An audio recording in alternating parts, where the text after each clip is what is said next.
आप लोगों ने मुझे नौकरानी समझ रखा है क्या कि हर काम मैं ही करूंगी। तुम्हारी माँ अब एक नंबर की कामचोर हो गई है, कोई काम करना ही नहीं चाहती। तुम चिंता मत करो, मैं जाकर माँ से बात करता हूँ। रवि अपनी माँ सविता के कमरे में चला गया। माँ, आपको तान्या ने कितनी बार कहा है, जाओ जाकर बर्तन धो दो, क्या आप इतना सा काम भी नहीं कर सकती? बेटा, मेरी उम्र हो गई है, अब मुझसे ये घर के काम नहीं होते। मेरे घुटनों और कमर में दर्द रहता है।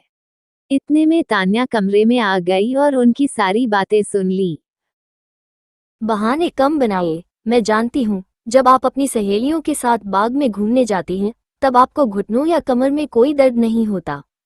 तान्या सविता की इकलौती बहू थी, लेकिन फिर भी वो अपनी सास के साथ हमेशा बुरा व्यवहार करती थी।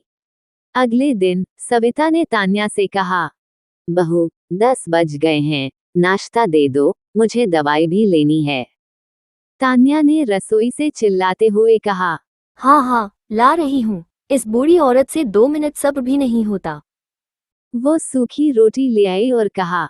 ये लो नाश्ता। सविता ने रोटी देखते हुए कहा, लेकिन ये तो सिर्फ सूखी रोटी है, सब्जी कहाँ है? आपको सूखी रोटी नसीब हो रही है, वही बहुत है। मैंने सब्जी बनाई थी, लेकिन सुधीर जी ऑफिस ले गए। और चटनी का नाम मत लो, पता है टमाटर कितने महंगे हो गए हैं। तान्या ने सविता के लिए चाय बनाई, लेकिन उसमें पेट दर्द की दवा मिला दी। चाय पीते ही सविता के पेट में दर्द होने लगा। तान्या मन ही मन मुस्कुराई और बोली, लो, बूढ़ी का ड्रामा फिर से शुरू हो गया। आज बर्तन धोने से बचने का नया नाटक तैयार कर लिया है। चलो, अब बर्तन धोने चलो, मैं अपने कमरे में जा रही हूँ आराम करने। सविता चुपचाप बर्तन धोने लगी।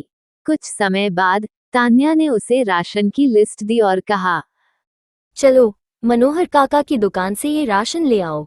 बहू, ये सब सामान मैं अकेले कैसे लेकर आऊंगी? और मेरे पेट में भी दर्द हो रहा है। सुधीर को फोन कर दो, वो ऑफिस से आते समय ले आएगा। मान जी, सुधीर सारा दिन मेहनत करते हैं और आप चाहती हैं कि मैं उनसे बोलूं? आपको बस काम से बचने का बहाना चाहिए। जल्दी जाओ और राशन ले आओ। सविता किसी झगड़े से बचने के लिए राशन लेने चली गई, लेकिन रास्ते में उसका संतुलन बिगड़ गया और वो गिर पड़ी। पड़ोस की एक महिला ने उसे सहारा देकर घर पहुंचाया। जैसे ही सविता घर पहुंची, तान्या फिर से चिल्लाने लगी। अच्छे से जानती हूँ, ये सब आपके नाटक हैं। जानबूझकर गिरी होंगी लोगों की हमदर्दी पाने के लिए। अब जाओ और ये बैंगन काट कर दे दो।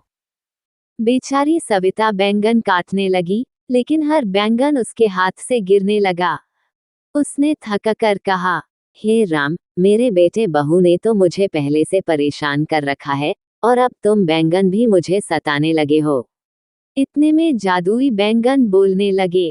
अम्मा, हम तुम्हें दुख देने नहीं, बल्कि तुम्हारे दुख दूर करने आए हैं। सविता चौंक गई। ये क्या चमत्कार है? कहीं मेरे सिर पर चोट तो नहीं लग गई? नहीं अम्मा, हम सब तुम्हारी मदद करने आए हैं। हमने देखा कि तुम्हारे बेटे बहू तुम्हारे साथ कितना बुरा बर्ताव करते हैं, और हमने ये भी देखा कि तान्या ने ही तुम्हारी चाय में पेट दर्द की दवा मिलाई थी। ये सुनकर बूढ़ी औरत के पैरों तले जमीन खिसक गई। फिर बैंगन बोले। अब हम उनको मजा चखाएंगे। फिर सभी बैंगन अपने अपने हाथ में डंडे लेकर रवि और तान्या की पिटाई करने लगे। अरे, ये क्या हो रहा है? ये बैंगन हमें क्यों मार रहे हैं? हम तब तक तुम्हें नहीं छोड़ेंगे जब तक तुम अपनी सास से माफी नहीं मांग लेते। रवि और तान्या रोने लगे। हमसे गलती हो गई, हम माफी मांगने के लिए तैयार हैं। मुझे माफ कर दो सासू माँ। सविता ने उन्हें माफ कर दिया, और उसके बाद से रवि और तान्या उसके साथ अच्छे से रहने लगे। साथ ही जादुई बैंगन भी उनकी मदद करने लगे। जो भी वो मांगते, बैंगन उन्हें वही प्रकट कर देते। अब घर में सारा काम जादू से हो जाता और तरह तरह के पकवान भी मिलते।